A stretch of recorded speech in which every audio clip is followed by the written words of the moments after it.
প্রধান উপদেষ্টার সঙ্গে বিএনপির বৈঠক, নির্বাচন ও সংস্কার নিয়ে আলোচনা অত্যন্ত ফলপ্রসূ বললেন মির্জা ফখরুল। হত্যা মামলায় শেখ হাসিনার সেঞ্চুরি, একদিনের জন্য হলেও শেখ হাসিনাকে আয়নাঘরে রাখার দাবি ফারুকের। আসসালামু আলাইকুম দর্শক, আমাদের হাতে থাকা সর্বশেষ সংবাদে আপনাদের স্বাগত। এতক্ষণ শুনছিলেন সংবাদ শিরোনাম, এবারে থাকছে বিস্তারিত। প্রধান উপদেষ্টার সঙ্গে বিএনপির বৈঠক, নির্বাচন ও সংস্কার নিয়ে আলোচনা অত্যন্ত ফলপ্রসূ বললেন মির্জা ফখরুল। খুব দ্রুতই অন্তর্বর্তীকালীন সরকার নির্বাচনের দিকে যাবেন বলে আশাবাদ ব্যক্ত করেছেন বিএনপির মহাসচিব মির্জা ফখরুল ইসলাম আলমগীর। বৃহস্পতিবার রাজধানীর বেইলি রোডে রাষ্ট্রীয় অতিথি ভবন যমুনায় অন্তর্বর্তীকালীন সরকারের প্রধান উপদেষ্টা ডক্টর মোহাম্মদ ইউনূসের সঙ্গে বৈঠক শেষে সাংবাদিকদের তিনি একথা জানান। অন্তর্বর্তীকালীন সরকারের প্রধান উপদেষ্টা ডক্টর মোহাম্মদ ইউনূসের সঙ্গে বৈঠকে বিএনপি মহাসচিবের সঙ্গে ছিলেন দলের স্থায়ী কমিটির সদস্য আমির খসরু মাহমুদ চৌধুরী ও সালাউদ্দিন আহমেদ। প্রায় সোয়া 1 ঘণ্টা ব্যাপী এই বৈঠক হয়। উপদেষ্টা ডক্টর আসিফ নজরুল ও ওয়াহিদ উদ্দিন মাহমুদ বৈঠকে অংশ নেন। আলোচনায় নির্বাচন ও সংস্কারের বিষয় গুরুত্ব পায় বলে প্রধান উপদেষ্টার দপ্তর থেকে জানানো হয়েছে। মির্জা ফখরুল বলেন, অত্যন্ত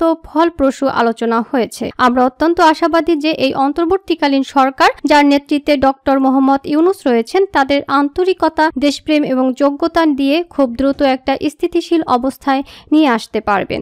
একই সঙ্গে তারা একটা নির্বাচনের দিকেও যেতে পারবেন। প্রয়োজনীয় সংস্কারগুলো তারা পূরণ করবেন বলে আমরা বিশ্বাস করি। আজকে আমাদের আলোচনা অত্যন্ত ফলপ্রসূ হয়েছে। এক প্রশ্নের জবাবে তিনি বলেন, এটা ওনারাই বলবেন কতদিনের মধ্যে তারা নির্বাচন দিতে পারবেন। অন্তর্বর্তী সরকার রাজনৈতিক দলগুলোর সঙ্গে কবে আলোচনা করবে জানতে চাইলে বিএনপির মহাসচিব বলেন, পর্যায়ক্রমে রাজনৈতিক দলগুলোর সঙ্গে আলোচনা হবে। বিএনপির পক্ষ থেকে নির্বাচনের জন্য সম্ভাব্য তারিখ দেওয়া হয়েছে কিনা এমন প্রশ্নের জবাবে ফখরুল বলেন, আমরা কোনো তারিখ বলিনি। প্রয়োজনে ওনারাই তো তারিখ বলবেন, আমরা তারিখ বলবো না। ওদিকে প্রধান উপদেষ্টার প্রেস উইং থেকে পাঠানো বিজ্ঞপ্তিতে জানানো হয়, বিএনপি প্রতিনিধিরা মূলত বর্তমান সরকারের বিভিন্ন ক্ষেত্রে সংস্কার ভাবনা, নির্বাচন নিয়ে তাদের চিন্তা ভাবনা সম্পর্কে মতবিনিময় করেন। তারা বলেছেন যে এই সরকারের গৃহীত পদক্ষেপগুলোর ব্যাপারে তাদের পূর্ণ সমর্থন আছে, ভবিষ্যতে এই সমর্থন থাকবে। বর্তমান সরকারের পক্ষ থেকে যেন যত তাড়াতাড়ি সম্ভব সংস্কার এবং নির্বাচন প্রসঙ্গে রাজনৈতিক দলগুলোর সঙ্গে ব্যাপক ভিত্তিক সংলাপ শুরুর ঘোষণা দেওয়া হয়, সে ব্যাপারে তারা অনুরোধ করেন। তারা দেশের অর্থনৈতিক পরিস্থিতি সম্পর্কেও জানতে চান এবং অর্থনৈতিক পরিস্থিতি নিয়ে যে শঙ্কা ও সম্ভাবনা আছে সে ব্যাপারেও তারা একমত পোষণ করেন। সবশেষে তারা এই প্রত্যয় ব্যক্ত করেন যে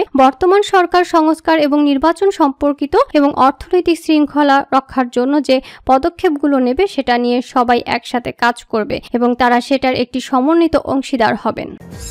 হত্যা মামলায় শেখ হাসিনার সেঞ্চুরি, সর্বশেষ আন্তর্জাতিক অপরাধ ট্রাইব্যুনালের তদন্ত সংস্থায় শেখ হাসিনা সহ 52 জনের নাম উল্লেখ করে গণহত্যার অভিযোগে মামলা হয়। বৃহস্পতিবার 29 আগস্ট বিকেলে এ নিয়ে হাসিনার বিরুদ্ধে মোট 100টি হত্যা মামলা হলো। এর মধ্যে গণহত্যায় উস্কানি দেওয়ায় 32 জন সিনিয়র সাংবাদিককে অভিযুক্ত করা হয়। গত 5 আগস্ট রাজধানীর শ্যামলী রিং রোডে পুলিশের গুলিতে নিহত রিহানের বাবা গোলাম রাজ্জাক এ মামলার আবেদন করেন। ছাত্র জনতার আন্দোলনের মুখে গত 5 আগস্ট দেশ ছেড়ে ভারতে আশ্রয় নেওয়ার পর গত 13 আগস্ট রাজধানীতে প্রথম একটি হত্যা মামলা দায়ের হয় শেখ হাসিনা সহ আওয়ামী লীগের নেতাদের বিরুদ্ধে। সর্বশেষ আন্তর্জাতিক অপরাধ ট্রাইব্যুনালের তদন্ত সংস্থায় বৃহস্পতিবার 29 আগস্ট বিকেলে শেখ হাসিনা সহ 52 জনের নাম উল্লেখ করে গণহত্যার অভিযোগে মামলা হয়। একই দিন ঢাকা খিলগাঁওয়ে একটি হত্যা মামলা এজাহার হিসেবে গ্রহণের নির্দেশ দিয়েছেন আদালত। বাংলাদেশ জাতীয়তাবাদী সড়ক পরিবহন শ্রমিক দলের ঢাকা মহানগর দক্ষিণের সভাপতি ও সাংবাদিক হাসান মাহমুদকে হত্যা ঘটনায় সাবেক প্রধানমন্ত্রী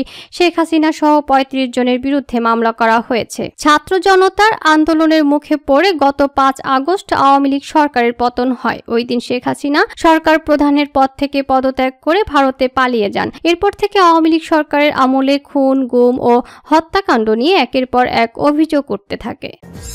একদিনের জন্য হলেও শেখ হাসিনাকে আয়নাঘরে রাখার দাবি ফারুকের। অন্তর্বর্তীকালীন সরকারের প্রধান উপদেষ্টা ডক্টর মোহাম্মদ ইউনূসের উদ্দেশ্যে বিএনপির চেয়ারপারসনের উপদেষ্টা জয়নুল আবদিন ফারুক বলেছেন, শেখ হাসিনা অনেক নিরীহ মানুষকে হত্যা করেছে। আপনার কাছে দাবি থাকবে তাকে দেশে এনে আইনের মাধ্যমে বিচার করা হোক। একদিনের জন্য তাকে আয়নাঘরে রাখা হোক, 1-2 দিনের জন্য হলেও তাকে জেলে রাখা হোক। আজ বৃহস্পতিবার 29 আগস্ট জাতীয় প্রেস ক্লাবের সামনে বাংলাদেশ জাতীয়তাবাদী মোটর চালক দলের উদ্যোগে শেখ হাসিনার ফাঁসির দাবিতে এক অবস্থান কর্মসূচিতে তিনি এসব কথা বলেন। শেখ হাসিনার উদ্দেশ্যে ফারুক বলেন, সাইদের মৃত্যুর পর আপনি বলেছিলেন এরা রাজাকারের সন্তান। মুগ্ধ মিন্টুর মৃত্যুর পর আপনি বলেছিলেন, কারো ক্ষমতা নাই আমাকে এখান থেকে সরায়, আমি লৌহ মানব, আমি শেখ মুজিবের কন্যা, আমাকে দেশ থেকে কেউ বিতাড়িত করতে পারবে না। কোথায় শেখ হাসিনা? আপনি বাংলাদেশে নাই, বাংলাদেশের মানুষ খেতে পারে না। আর শেখ হাসিনা হাজার হাজার কোটি টাকা ব্যয় করে তার নিরাপত্তার জন্য বিদেশ থেকে গাড়ি আমদানি করে, বিদ্যুতের বিল বাড়িয়েছে। রিক্সা চালক গরিব মানুষ বিদ্যুতের বিল দিতে পারে না। এই বিদ্যুতের বিলের হাজার হাজার কোটি টাকা এখনো নজরুল হামিদের কাছে আছে। ঘন্টার পর ঘন্টা, দিনের পর দিন শেখ হাসিনার অত্যাচারের কথা বললেও শেষ হবে না বলে উল্লেখ করেন বিরোধী দলের সাবেক এই চিফ হুইপ। বলেন, আমরা 1971 সালের মুক্তিযুদ্ধ করে দেশ স্বাধীন করেছি, দিল্লির দাসত্ব করার জন্য নয়। আপনি শেখ হাসিনা দিল্লির দাসত্ব করে 2014 সালে ক্ষমতায় এসেছেন। যতদিন বেঁচে আছি আপনার বিরোধিতা করে যাব। অন্তর্বর্তীকালীন সরকারের প্রধান উপদেষ্টা ডক্টর ইউনূসের উদ্দেশ্যে তিনি বলেন, আমরা আপনার কাছে কিছুই চাই না, আমরা যেন দুমুঠো ভাত খেয়ে জীবনযাপন করতে পারি, ঘরের দরজা খুলে নিশ্চিন্তে রাতে ঘুমাতে পারি, আমাকে যেন বিদ্যুতের অতিরিক্ত বিল দিতে না হয়, আপনার কাছে এটাই চাই।